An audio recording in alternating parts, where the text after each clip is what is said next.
சின்ன சேனலுக்கு எதாக இருந்தாலும் அது கொஞ்சம் ஆதரவு கொடுங்க. உங்கள் பொண்ணான கையை கொண்டு அந்த பெல்லில் தட்டிடுங்க.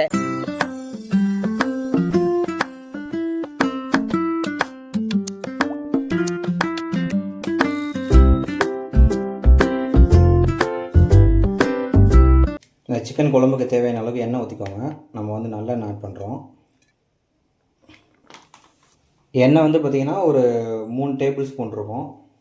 இது கூடவே லைட்டாக சோம்பு, ஜீரகம், கொஞ்சம் மிளகு, பட்டை ஒரு துண்டு. ஸோ இதெல்லாம் நல்லா பொரிஞ்சு வைப்போம். அடுத்து வெங்காயம் ஆட் பண்ணிக்கலாம். வெங்காயம் வந்து ஒரு வெங்காயம், பெரிய வெங்காயம். இது வந்து பார்த்திங்கன்னா ஓரளவுக்கு நல்லா கோல்டன் ப்ரௌனாக வரணும். ஸோ அந்தளவுக்கு வணக்கிக்கலாம். இது கூடவே கொஞ்சம் கருவேப்பிலை ஆட் பண்ணிக்கலாம்.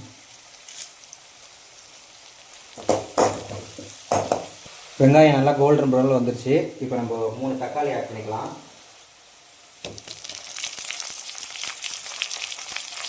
இது கூடவே உப்பும் ஆட் பண்ணிக்கலாம். இப்போ இது எல்லாத்தையும் நல்லா கலந்து விட்டுருவோம். இந்த தக்காளி வந்து நல்லா வணங்கணும். வெங்காயம் தக்காளி நல்லா வணங்கிடுச்சு. தக்காளி வந்து நல்லா மேஷ் ஆகிருக்குங்கிறத பாருங்கள். அதுக்கப்புறம் வந்து பார்த்திங்கன்னா 2 ஸ்பூன் இஞ்சி பூண்டு நம்ம வந்து தட்டி போட்டிருக்கோம்.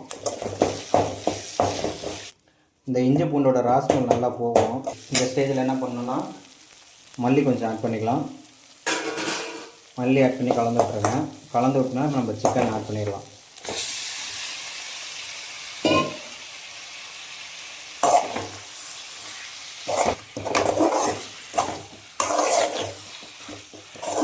சிக்கன்லேயே தண்ணி வெளியே வரும். ஸோ அதனால் அதை பார்த்துக்கிட்டு நம்ம அதுக்கேற்ற மாதிரி தண்ணி ஊற்றிக்கலாம். 1 ஸ்பூன் மஞ்சத்தூள் ஆட் பண்ணியிருக்கோம். 2 ஸ்பூன் தனி மிளகாய்த்தூள். நம்ம போடுற ஸ்பூன் வந்து இந்த ஸ்பூனை நீங்கள் பெரிய டேபிள் ஸ்பூனில் போடுற மாதிரி இருந்தால் 1 ஸ்பூன் போட்டால் போதும். மிளகாய்த்தூளும் மல்லித்தூளும் என்றைக்கும் ஈவனாக போடணும். இல்லைன்னா மிளகாய்த்தூளோட மல்லித்தூள் கொஞ்சம் அதிகமாக போடலாம். நம்ம சிக்கன் மசாலா அது ஒரு 3 டேபிள் ஸ்பூன் போட்டுக்கோங்க. இப்போ இது எல்லாத்தையும் நல்லா கலந்து விடணும். மசாலா போட்டு நல்லா வணக்கி விட்டுருங்க. வணக்கி விட்டதுக்கப்புறம் இப்போ நம்ம அந்த குழம்புக்கு தேவையான அளவுக்கு தண்ணி ஆட் பண்ணிக்கலாம். உங்களுக்கு குழம்பு எந்த அளவுக்கு வேணுமோ அந்த அளவுக்கு தண்ணி ஆட் பண்ணிக்கோங்க.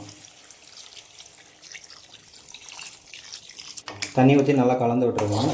இப்போ நல்லா கொதிஞ்சதுக்கப்புறம் குழம்பு நல்லா கொதிச்சிட்ருக்கு. இந்த ஸ்டேஜில் உப்பு, புளி, காரம் எல்லாத்தையும் செக் பண்ணிக்கோங்க. தண்ணி வந்து பார்த்திங்கன்னா இன்னும் கொஞ்சம் நல்லா சுண்டணும். இப்போ மூடி போட்டு 1/4 மணி நேரத்துக்கு அப்படியே விட்டுருவோம். ஃப்ளேம் வந்து பார்த்திங்கன்னா மீடியம் ஃப்ளேமில் வச்சுருங்க. A few moments later. இப்போ 1/4 மணி நேரம் ஆயிடுச்சு. நம்ம மூடி ஓப்பன் பண்ணிக்கலாம். நம்ம ஊற்றின எண்ணெய்லாம் வந்து பார்த்திங்கன்னா நல்லா பிரிஞ்சு வந்துருச்சு. குழம்பும் வந்து பார்த்திங்கன்னா கரெக்டான கன்சிஸ்டன்சியில் இருக்குது. அவ்வளோதான், நம்ம இப்போ சிக்கன் குழம்பு ரெடி. ஃபைனலாக மல்லித்தலை தூவி இறக்கிடலாம்.